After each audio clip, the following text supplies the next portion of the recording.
হোসেনপুর রাজনীতির সাথে আমি সম্পৃক্ততা হই। 2004 সাল থেকে আমি অদ্যাবধি পর্যন্ত হোসেনপুরে নেতা কর্মীদের সঙ্গে সুখে দুঃখে ছিলাম। আদৌ পর্যন্ত বিগত স্বৈরাচারের আমল আপনারা জানেন, এই জেলা বিএনপির কোথাও কোনো বসার জায়গা ছিল না। কোনো বাহিরের অতিথি আসলে কোথাও বসার জায়গা পেত না। ওই সময় থেকে আমার এই ব্যবসা প্রতিষ্ঠানে আমরা রাজনীতি কার্যক্রম করতাম বলে আমাদেরকে আমার বিভিন্ন ব্যবসা বাণিজ্য বন্ধ করে দেয়। পাশাপাশি জানেন, আমাকে পুলিশ টর্চারে আমার 2টা কিডনি নষ্ট হয়ে গেছে। তারপরেও কিন্তু আমরা রাজনীতি ছাড়ি নাই। আমি ব্যক্তিগতভাবে কখনো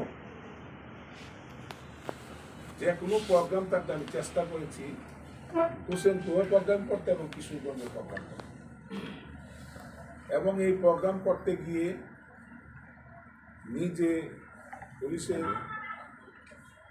অত্যাচারে এবং আমার এলাকার নেতা কর্মীরা জেল জুলুম কেটেছে, নেতা কর্মীদের পাশে সবসময় ছিলাম।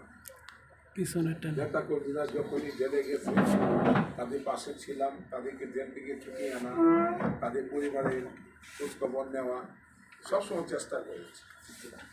পাশাপাশি জাতীয় নির্বাচন আসার 5 তারিখের পরই আমাদের এই 16 বছরে আমাদের ভারপ্রাপ্ত চেয়ারম্যানের নির্দেশে আমরা আন্দোলন করে যাচ্ছিলাম। 5ই আগস্ট কিন্তু একদিনের সৃষ্টি নয়। এই বিগত 16 বছর আন্দোলনের ফসল কিন্তু আমাদের 5ই আগস্ট 2024। সেই আন্দোলনের সুফল আসার পর থেকে নব্য কিছু বিএনপি সৃষ্টি হয়েছে, যারা বিগত দিন আন্দোলন সংগ্রামে ছিল না।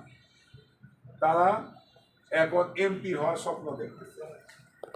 সেহেতু আজকে আমার এই কথাগুলা আমাদের ভারপ্রাপ্ত চেয়ারম্যান এবং আমাদের মহাসচিব এবং আমাদের স্থায়ী কমিটির সকল সদস্যদেরকে এবং আমাদের চেয়ারপারসন দেশনেত্রী বেগম খালেদা জিয়া সহ সকলকে আমি অবগত করার জন্য যে কিশোরগঞ্জ 1 আসন এমন একজন ব্যক্তিকে দেওয়া উচিত যারা বিগত দিন চাঁদার সাথে জড়িত ছিল না, যিনি সন্ত্রাসের সাথে জড়িত ছিল না, যার ব্যাকগ্রাউন্ড খোঁজে বের করে এমন একজনকে এই সদরে মনোনয়ন দেওয়া উচিত, যিনি বিগত দিন আন্দোলনের সময় ফাঁকি দেয় নাই, নেতা কর্মীদের সঙ্গে ছিল, এরকম একজন ব্যক্তিকে মনোনয়ন দেওয়া উচিত। আমি আমার বাড়ি কিশোরগঞ্জ,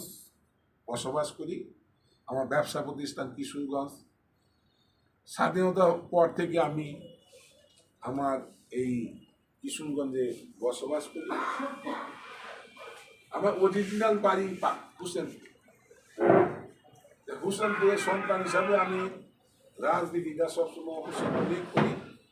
কিশোরগঞ্জ জেলা বিএনপি সিনিয়র যুগ্ম সাধারণ সম্পাদক ছিলাম, সেহেতু জেলার সাথে সবসময় আমি জড়িত ছিলাম। এবং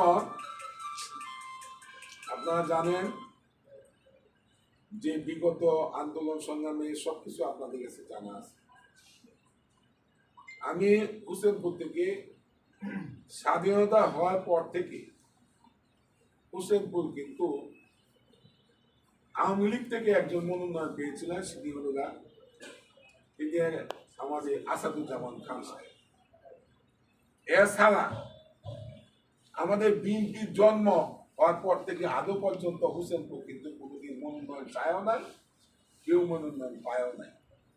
আমি এইবার প্রথম হোসেনপুর থেকে মনোনয়ন চেয়েছি। আমার নাম মোহাম্মদ জহিরুল ইসলাম মবিন।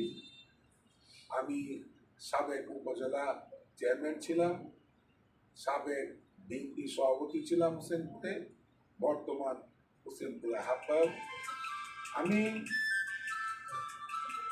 আপনাদের মাধ্যমে আবারও বলতেছি, আমি আমার চেয়ারম্যান ভারপ্রাপ্ত চেয়ারম্যান, আমাদের চেয়ারপারসন এবং দেশনেত্রী বেগম খালেদা জিয়া সহ স্থায়ী কমিটির সকল সদস্যদের কাছে আমার আকুল আবেদন, হোসেনপুরে একমাত্র প্রার্থী হিসাবে হোসেনপুরে মনোনয়ন দিলে আমাদের দীর্ঘদিনের আশা আকাঙ্ক্ষা আমাদের পূরণ হবে।